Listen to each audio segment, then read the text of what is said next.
Welcome back. In a landmark development in India's long struggle against left-wing extremism, Chhattisgarh police have confirmed that Madvi Hidma, one of the most feared Maoist commanders in Bastar, has been killed in an encounter. The confirmation comes from high-level security sources in the Bastar range, where Inspector General of Police Sundaraj Patlingam acknowledged the breakthrough. Hidma, who led the PLGA's Battalion No. 1 and was a central figure in the Maoist leadership, long evaded security operations. His neutralization is being called a major strategic victory by security forces. Let's quickly go across to Arunima and Ankur Sharma, our correspondents who are joining us on the broadcast. I'm also joined in by esteemed guests, Mr. Prakash Singh, who's a former DG BSF, MP Nathaniel, who's a former IG of CRPF. Many thanks to you all for joining in.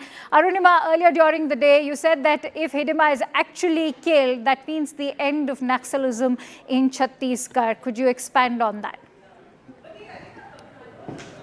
Yes, so 26 cases against, Hidma. He's the only tribal who rose in the ranks. Most of the CPI Maoist leadership comes from Andhra and Telangana. Hidma was a rarity. He was a tribal born in 1981, so not very old, in his early 40s, rose up the ladder, was the PLGA Battalion 1 commander. PLG, or the People's Liberation Guerrilla Army, was the most brutal, most ruthless of the CPI Maoist armed wings, and Hidma had turned it into this ruthless entity. Some of the big cases which Hidma allegedly orchestrated, 76 CRPF Jawans who were on an operation, who were just resting, and they were butchered in an ambush led by Hidma. Then there was the Chinta Gufa encounter against security forces, again which Hidma orchestrated. He was known to being a tribal. He knew the local topography like nobody else did. He knew the local language. He knew the weaknesses of the security forces. And this is a time when the standard operating procedures were still being worked out.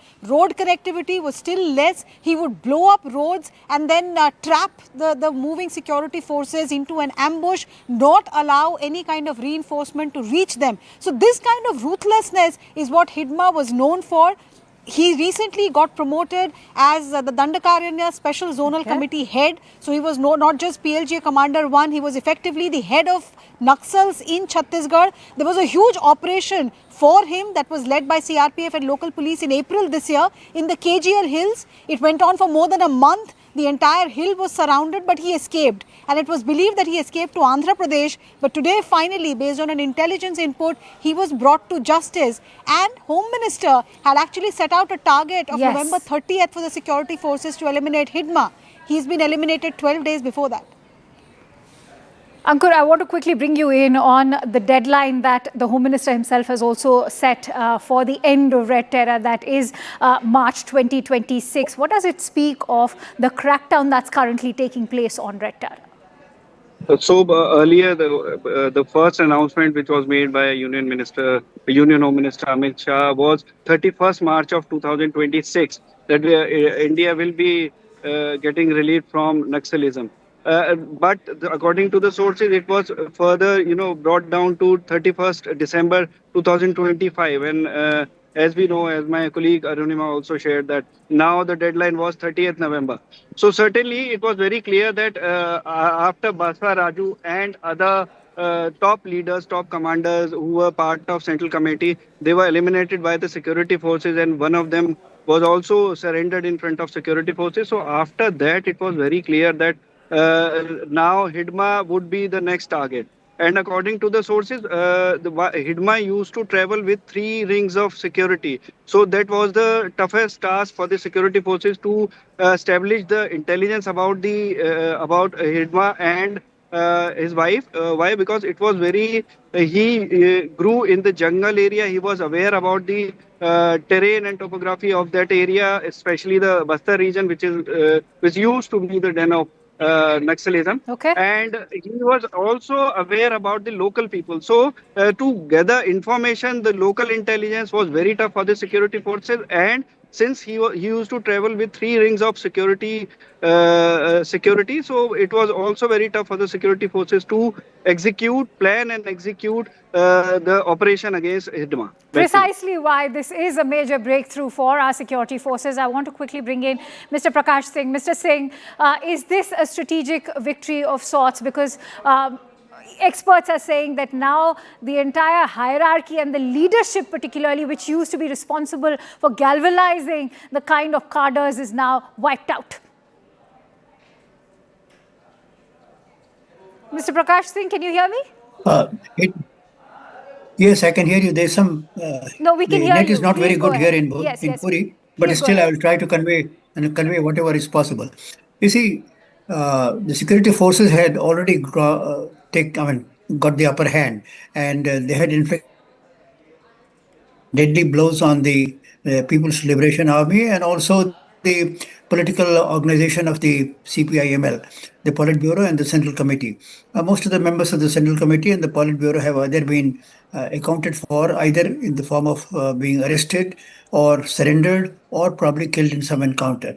Now, Hidma was the last powerful, well-known, formidable commander of the CPI-ML's People's Liberation Army, or as they call it, PLGA, People's Liberation Guerrilla Army.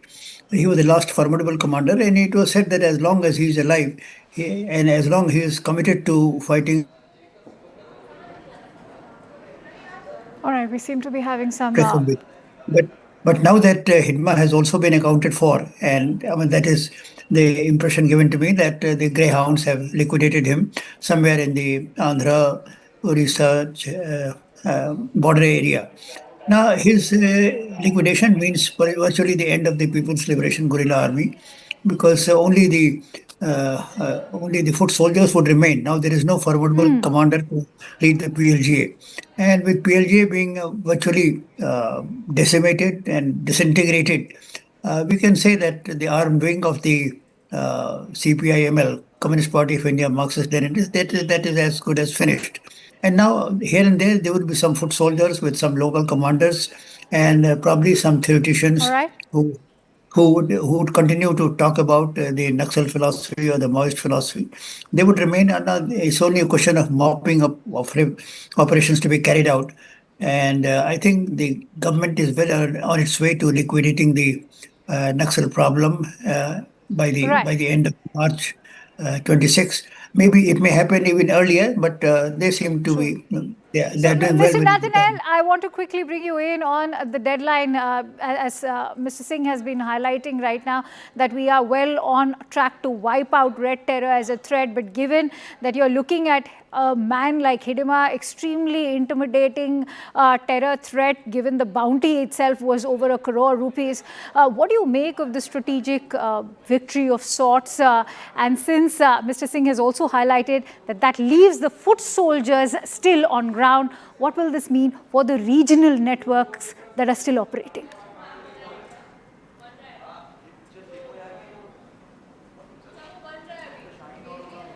Mr. Nathaniel, can you hear me? Yeah, I can hear you. Acha, that question is for me. Yes, sir.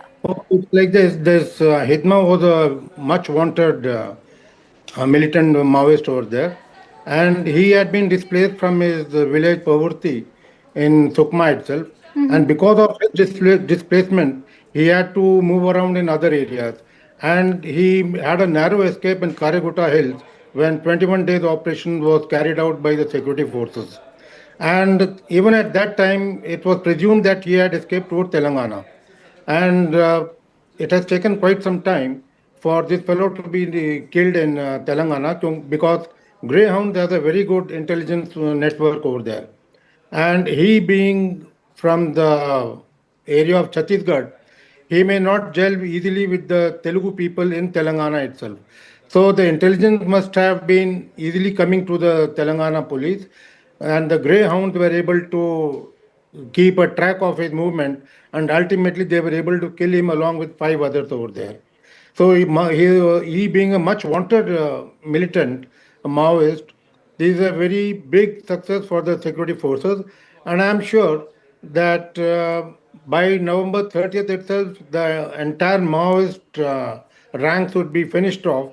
Of course, there will be some remnants here and there, but they will not be really very powerful. Now, the only guy to be eliminated is the General Secretary who took over after the death of Basavaraju. So this General Secretary is not very active now, as of now, but Hidma being a ground commander, he was having a better control in the field, and he was able to gather all the remaining Maoists. And of course, we need to dwell upon the fact that the Chief Minister, Mr. Thai, Vishnu Dev Thai, he was able Okay. to come up with some alluring rehabilitation program, because of which many have surrendered. Over 1,500 so far have already surrendered, and about 426 have already been killed also.